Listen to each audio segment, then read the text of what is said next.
Are you struggling to manage insulin resistance and PCOS? Well, you might be making these very common mistakes. And you've probably figured out when insulin isn't working properly, it leads to stubborn weight gain, fatigue, and hormonal imbalances. But I've got good news. Small changes can make big impacts. In this video, I'll break down the most common mistakes that I see and what you can do instead. I'm Mariah, and I help women take control of their PCOS and insulin resistance. With over 8 years of university education and a naturopathic medical degree, I've guided hundreds of women to take control of their health. And if you want more practical tips, make sure you hit that subscribe button. All right, let's get into it. Mistake number 1 is over-relying on low-carb diets. Many women think that cutting carbs is the answer, and I understand because it makes sense. Less carbs means lower blood sugar levels, which in turn should mean lower insulin release and down the road, less insulin resistance. But here's the problem. When you go too low carb, your body produces more cortisol, which is that stress hormone that you've probably heard lots about. And too much cortisol at the wrong times of the day can make insulin resistance worse. And over time, it can lead to low energy, cravings, and poor digestion. So instead, what I tell my clients to do is focus on choosing slow digesting, high fiber carbs. And these carbs include quinoa, berries, vegetables, beans, and my favorite would be sweet potatoes. And pairing carbs with healthy fats and proteins slows down that blood sugar spike. Remember, carbs do not have to be the enemy. We just need to make the right choices. Mistake number 2 that I often see is ignoring protein and healthy fats. Do you find yourself relying too much on salads or those quick, convenient to-go bars? One of the biggest issues that I see with doing that is that they're not getting enough protein throughout the day. Protein helps to stabilize blood sugar levels, and healthy fats help with hormone production and balance. Without healthy fats and proteins, you'll probably be hungry an hour after you've ate, and you'll be looking for those quick energy carbs. Here is what to do instead. Make sure every meal has a source of protein. That can include chicken, eggs, tofu, fish, Greek yogurt, other dairy products. Beans and legumes are all good sources of protein. And make sure you get those hormone-loving healthy fats. That includes things like avocados, nuts and seeds, and olive oil. Having a balanced meal helps control cravings and improves insulin sensitivity. And then mistake number 3 is relying only on your diet and ignoring strength training and movement. So if you're focusing only on food, obviously that is a fantastic step, but at some point we need to kick it up a notch. And if you're not moving your body, you are missing out on a huge insulin sensitizing tool. Strength training and muscle mass improves your insulin sensitivity by helping your muscles use glucose, so blood sugar, more efficiently. So here's what I often recommend.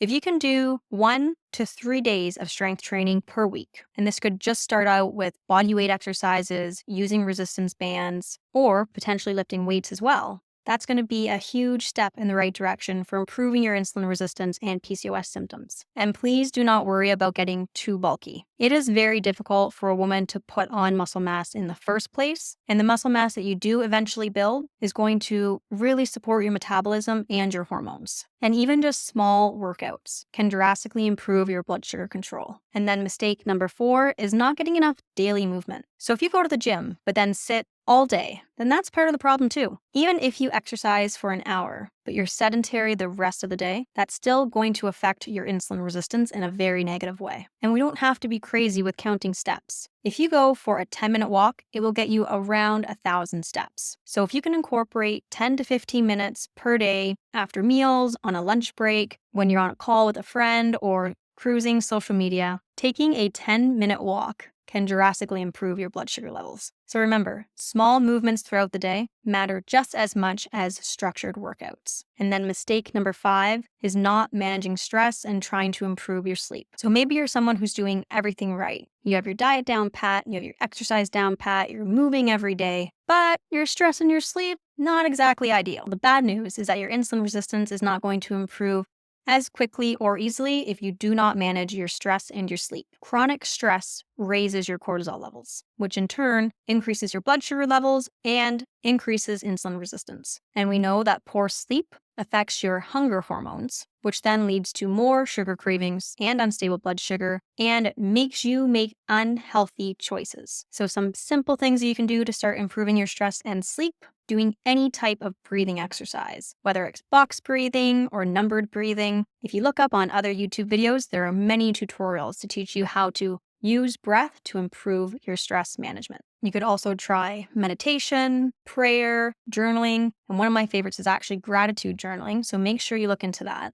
And if we can aim to get 7 to 9 hours of good quality sleep and try our best to avoid screen time use before bed, that will make a huge difference. And if you want to know more lifestyle tips that can help improve your sleep, I recommend looking into sleep hygiene handouts. And then the last mistake that I commonly see is using supplements without a strategy. Supplements can absolutely help PCOS, insulin resistance, and other health concerns, but only if you use them correctly and for specific periods of time. When it comes to managing PCOS and insulin resistance, the most common supplement mistakes that I see involve berberine, myo-inositol, and chromium. So we know that berberine helps to lower blood sugar levels, but did you know that taking berberine long-term can disrupt your gut microbiome because it does act as a little bit of an antibacterial, so it kills off some of your good gut bacteria, and it can negatively impact liver enzymes if you take it for too long of a period. This is why it's best to use berberine under supervision and for short periods of time, cycling the supplement. And if you can only take one thing away from this video,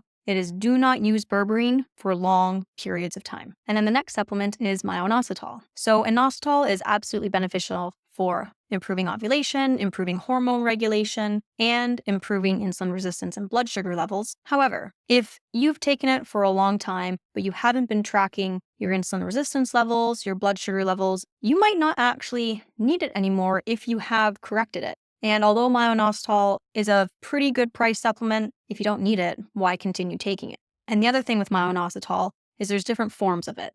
There's myo-inositol, D-chiroinositol, and specific ratios of each are sometimes needed for different types of PCOS. And then the last supplement that I'm going to discuss today is chromium. So same with chromium and berberine, they can both help with regulating and improving blood sugar levels, but too much of this supplement can impact other mineral levels. And if you're already sufficient in chromium, it might not actually be useful for you.